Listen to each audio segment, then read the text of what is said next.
Assalamualaikum warahmatullahi wabarakatuh. Alhamdulillahirabbil alamin alladzi ahyana ba'dama amatana wa ilaihin nusyur. Asyhadu an la ilaha illallah wahdahu la syarika lah wa asyhadu anna Muhammadan abduhu wa rasuluh sallallahu alaihi wasallam la nabiyya ba'dah. Allahumma shalli wa sallim wa barik ala hadzal nabiyil karim wa ala alihi wa ashabihi ajma'in.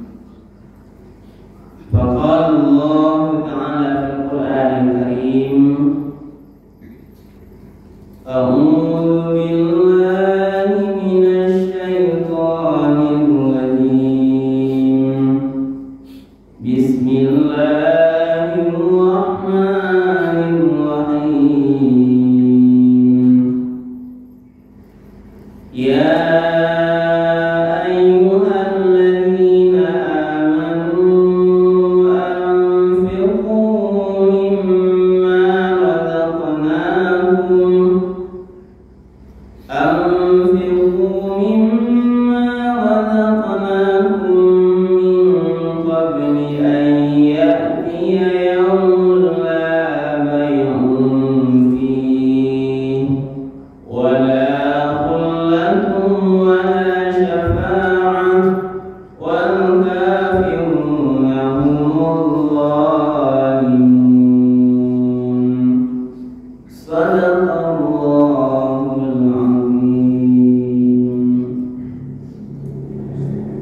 Bapak-bapak dan ibu-ibu hadirin kaum muslimin sidang jemaah salat subuh yang dimuliakan oleh Allah. Marilah kembali kita menyampaikan kalimat puji dan syukur. Alhamdulillah rabbil alamin.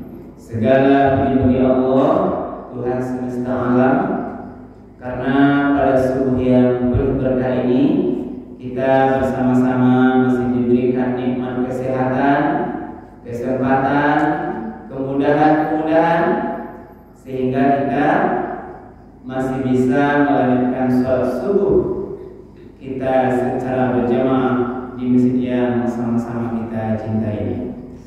Kemudian salawat beriring salam dengan antara kata Allahumma shalli ala sayyidina Muhammad wa ala ali sayyidina Muhammad.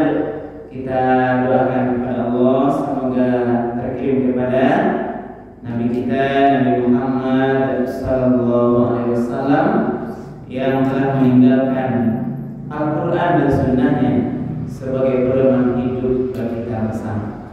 Al-Quran dan Sunnah itu dikatakan oleh Rasulullah adalah menjadi pedoman yang akan nanti menyelamatkan kehidupan kita dari kehidupan dunia yang sementara ini, dunia yang fana ini, sesaat ini, sampai nanti kita menjalani kehidupan yang kekal abadi. Itulah kehidupan akhirat kelak. Karena itu Bapak, mari terus kita secara istiqamah untuk menjadikan Al-Quran dan Sunnah-Sunnah Muhammad SAW itu sebagai pedoman hidup kita sehari-hari. Ibu dan bapak para jemaah yang dimuliakan oleh Allah, pada subuh kali ini tausiah kita dasarnya adalah Al-Quran surat Al-Baqarah ayat 254. Ayat ini mudah apa? Itu ditujukan juga kepada kita sebagai orang-orang yang beriman. Di awal ayatnya oleh Allah, ya ayyuhalladzina amanu, wahai orang-orang yang sudah mengaku beriman. Jadi kita lagi, ini banyak ayat Al-Quran yang sering kita dengar yang diawali oleh Allah dengan ya ayyuhalladzina amanu. Kenapa Allah pakai ya ayyuhalladzina amanu? Nanti nanti ini menjadi tolak ukur bagi kepada orang beriman bahwa dia nanti akan bisa mengamalkan ayat-ayat sesudah ya ayyuhallazina amanu itu. Nanti akan ada perintah Allah, akan ada beko larang. Ini biasanya setelah ya ayyuhallazina amanu dalam Al-Quran itu akan ada nanti perintah atau larangan. Lalu siapa yang bisa nanti mengamalkannya? Itu diukur nanti dengan kualitas iman masing-masing. Itulah gunanya ayyuhallazina amanu. Apa saja beko perintah atau larangan setelah ya ayyuhallazina amanu yang akan bisa sempurna atau tidak sempurna mengerjakannya, itu diukur nanti bagaimana kualitas imannya, bagaimana hebat imannya. Berarti kalau iman makin hebat, Bapak, kuat iman kita, tinggi iman kita, maka kita akan lebih baik mengamalkan perintah atau larangan sesudah kata-kata ayyuhallazina amanu. Dia sebagai ya ayyuhallazina amanu, wahai orang-orang yang beriman, anfiqu mimma razaqnakum. Kata di sini, infakkanlah mimma, sebagian. Ini cara infak benar dikatakan sebagian, tidak seluruhnya. Infakkanlah sebagian razaqnakum, dari rezeki yang telah kami berikan kepadamu. Jadi wahai orang beriman, infakkanlah sebagian rezeki yang telah kami berikan kepadamu. Min qabli, aman min qabli itu sebelum datang. Min qabli sebelum datang, sebelum min qabli ayatiya sebelum datang, yaumun hari, la bai'un fihi yang tidak ada di situ lagi jual beli. Jadi wahai orang beriman, infakkanlah sebagian rezeki yang telah kami berikan kepadamu sebelum datang hari, la bai'un fihi yang tidak ada jual beli lagi di situ. Wala khullatun, dan hari itu juga tidak ada lagi persahabatan, tidak ada lagi pertemanan, tidak ada lagi kawan bakawan,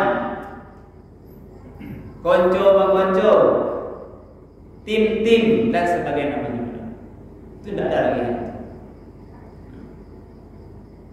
Wala syafa'ah, dan juga tidak ada lagi syafaat atau pertolongan. Kira-kira ada apa tuh Pak? Itulah hari kiamat. Hari kiamat dikatakan Allah ekor, di hari yang tidak ada lagi jual beli. Berarti jual beli itu hanya ada di dunia ini. Ada membeli, ada menjual. Yang kedua, tidak ada lagi persahabatan. Berarti persahabatan kawan itu hanya dari dunia ini.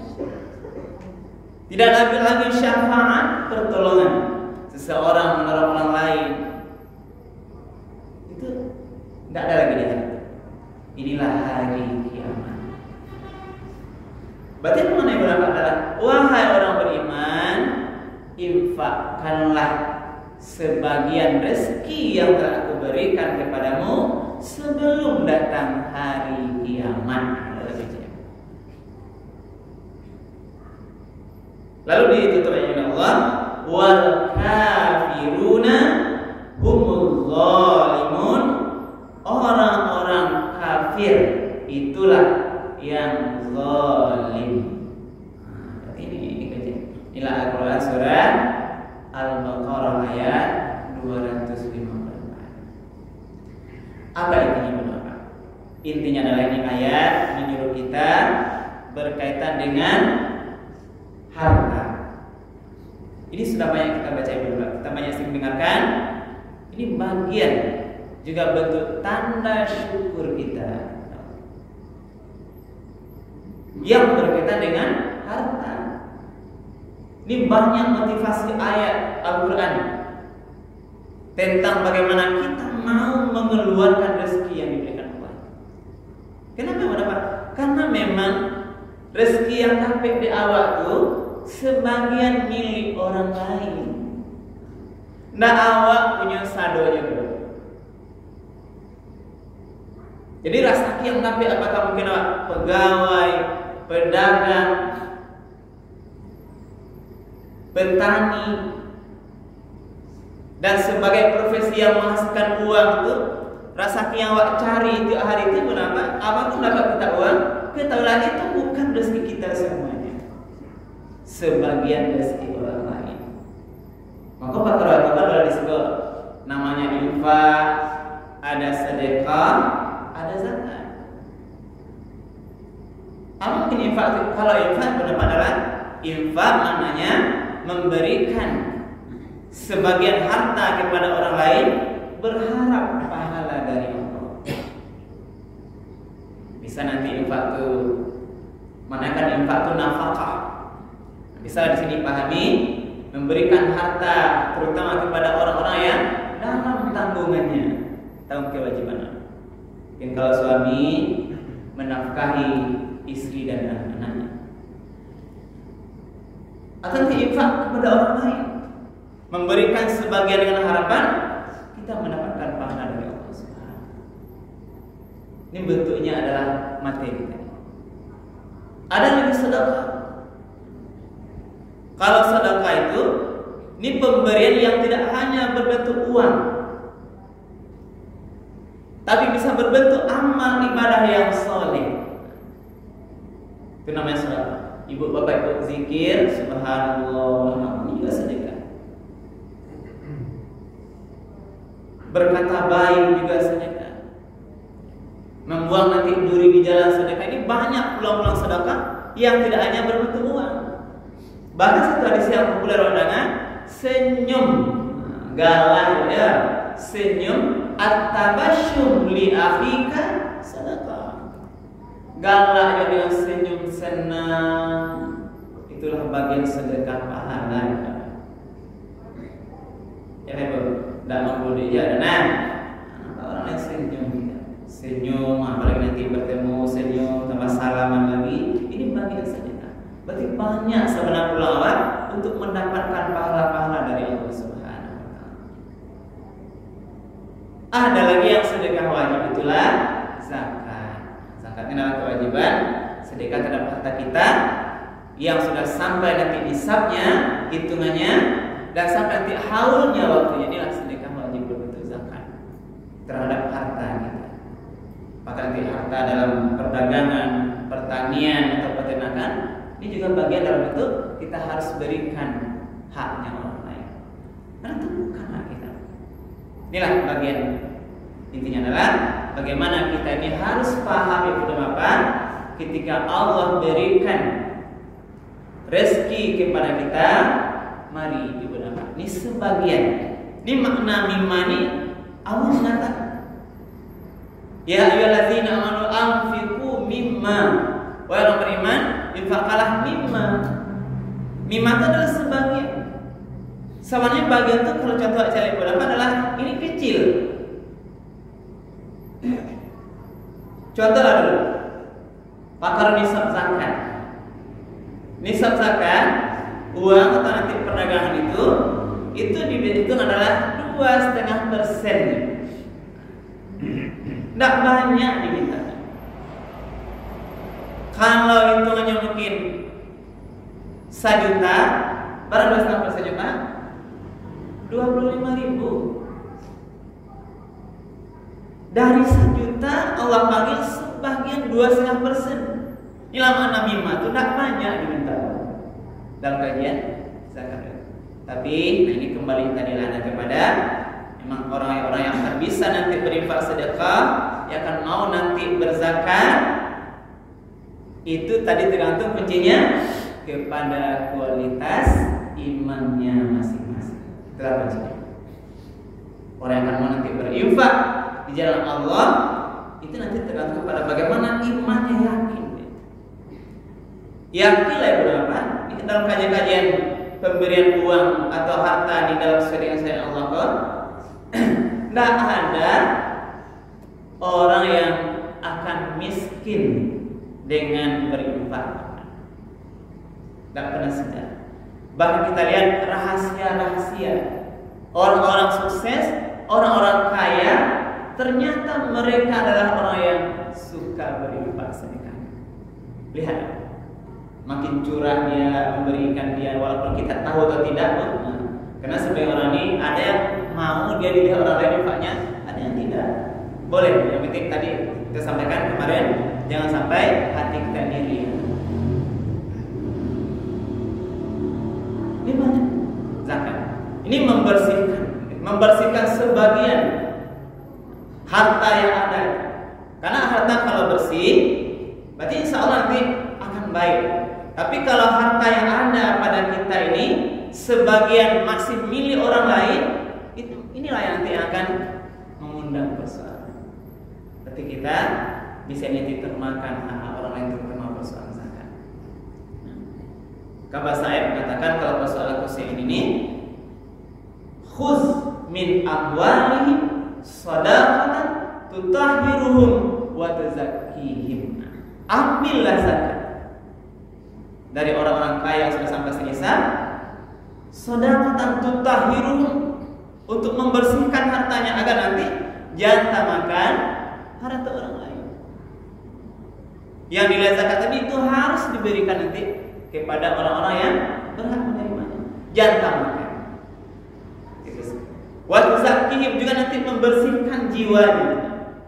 Jadi harta ini Bu, pemberian disuruh oleh Allah manggil kepada orang lain, ini membersihkan jiwa dari apa?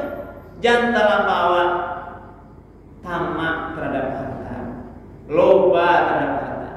Bahasa awalnya mungkin ada lebih apa juga, terlampau canggung karat. Ada yang ambil saja juga. Ya, disuruh oleh Allah sebuah amal yang sangat mulia, maka sebagian harta itu mimma amfiku di jalan Allah. Apalah itu begini?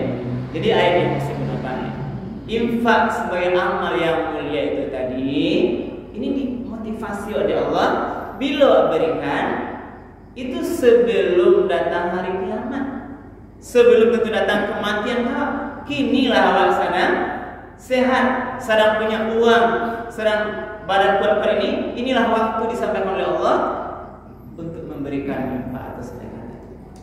Kalaulah tiba hari kiamat, tidak ada lagi di sana persoalan berinfak. Maka juga ada ayat dari mengatakan Ibu Bapak, ketika nanti orang sudah meninggal, ada orang yang meminta, ceritanya minta balik ke dunia. Wah ya Allah, kembalikanlah aku lagi ke dunia. Kenapa? Karena nanti dia merasa nanti melihat bagaimana mulia dan besarnya pahala sedekah itu, dia infak itu dilihatkan pada dia. Baliklah ke dunia hanya berapa saat. Baru diminta balik ke dunia, yang dia minta bukan urusan dunia, tapi yang dia minta agar dia punya waktu yang sedikit untuk berinfak di jalan Allah. Terbentangkan berbagai. Infak nanti akan terima pahalanya nanti, dia kira-kira sebagai taman amal ibadah yang mulia. Tadi dikatakan hari kiamat itu adalah hari yang tidak ada lagi di sana bai'un, tidak ada lagi jual beli. Kenapa disampaikan ini? Di hari kiamat itu nanti pada hari tidak ada lagi bai'un, jual beli, itu pasti. Dimaknai bangun ini oleh orang lain, oleh para ulama lain, itu nanti di akhirat harta yang kita miliki itu tidak bisa lagi bermanfaat, termasuk untuk menghindari nanti azab atau hukuman dari Allah. Tidak bisa lewat palagaan hartawan untuk menghindari nanti hukuman atau azab dari Allah Subhanahu wa taala. Makanya di dunia kau lewat kesempatan awak untuk memberikan semua itu infak kita kepada Allah Subhanahu. Baik, tidak ada lagi jual beli. Kenapa nggak jual beli disampaikan? Karena jual beli inilah yang memiliki motivasi orang terhadap harta, perdagangan, jual beli, mendapatkan rezeki tadi. Nah, dipancing dimotivasi kita bagaimana nanti mendapat Allah disampaikan, dipastikan oleh Allah kita yang berinfak ini nanti di hari kiamat itu tidak ada itu lagi. Sehingga sekaranglah kesempatan baik kita untuk memberikan sebanyak Allah. Tidak ada lagi persahabatan di hari kiamat, termasuk tolong menolong, beri memberi, itu tidak ada lagi. Persahabatan tidak ada lagi di hari kiamat. Hari-hari disampaikan, hari itu akan datang. Akan ada hari yang tidak ada lagi pertemanan yang dimatakan. Kalau dunia ini ada kawan, kawan bisa minta tolong. Tidak mampu bisa minta tolong, tapi nanti di hari ini, hari tidak ada lagi persahabatan, tidak ada lagi pertemanan, tidak ada lagi tolong menolong. Wala taziru waziratun wizra ukhra. Termasuk seorang tidak akan lagi dibebankan persoalan dosanya kepada dosa orang lain. Inilah yang terakhir sampaikan di sini. Hari itu juga tidak ada lagi syafaat. Tidak bisa lagi pertolongan kecuali di pertolongan yang utama adalah dari Allah Subhanahu wa taala. Lalu apa rahasianya? Apa nanti akan bisa menolong kita nanti pada hari tidak ada pertolongan itu? Di antara satu betul adalah pertolongan dengan dari harta yang kita infakkan. Inilah nanti yang akan menolong kita di akhirat. Dikuncai oleh Allah Subhanahu wa taala, wal kafiruna humuz zalimun. Kenapa demikian kafirun? Karena ini orang yang mungkin barangkali tidak mau berinfak tadi, berarti dia secara kufur kepada Allah. Karena ini perintah Allah yang terlampau nanti tamak rakus dengan harta itu adalah ini digolong orang-orang termasuk orang yang kafir atau kufur, ingkar kepada Allah Subhanahu. Orang yang ingkar itu dikatakan inilah orang-orang yang sebenarnya zalim. Demikian ini beberapa yang kita sampaikan terhadap persoalan ini. Sebelum kita tutup, kalau ada pertanyaan pendapat, ya tidak. Baik, inilah yang kita sampaikan sekedar penambahan motivasi kita. Mudah-mudahan dari harta yang diberikan Allah ini nanti kita bisa masih terus berinfak sedekah. Dengan harapan kita berikan infak sedekah ini, Allah akan menambah terus harta yang tinggal itu berapa. Karena Allah menyanyikan, la in syakartum la azidannakum. Siapa yang bersyukur akan ditambah harta.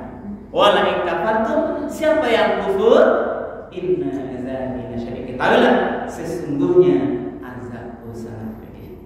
Bentuk syukur kita ini adalah bentuk pemberian harta inilah dalam bentuk infak atau sedekah di jalan Allah Subhanahu wa taala.